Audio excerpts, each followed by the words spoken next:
விட கரடியை விட வேகனா செயல்பட்டார்.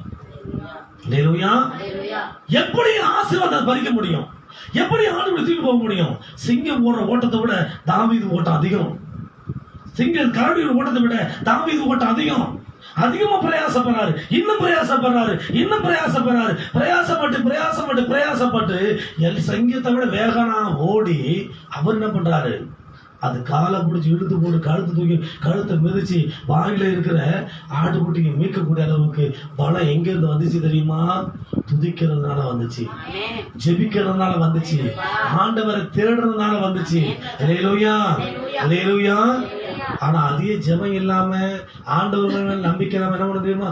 ஒரு ஆட்டுக்குட்டி தானே போனா போகுது, இங்க சிங்கம் இருக்கு புலி இருக்கு சொல்றாங்க, அது இடத்த நம்ம மாத்திக்கிடுவோம் அப்படின்னு 100 ஆடு இருந்தா 99 ஆடப்பட்ட ஆடை என்ன பண்ண கூப்பிட்டு ஓட்டிக்கிட்டு இன்னும் இடத்து மாறி இடம் மாறி போயிருப்போம். ஆனா தாவீது இடம் மாதிரிலாம் போகல. நான் அங்கதாயா நான் இருப்பேன், அங்கதான் நான் மேய்ப்பேன். எதுக்கு சிங்கம் வந்துச்சுன்னா சிங்கத்தை தான் நான் காலி பண்ணுவேன் தவிர நான் காலியாக மாட்டேன். என் இடத்த நான் காலி பண்ண மாட்டேன் ஐயா. அல்லேலூயா.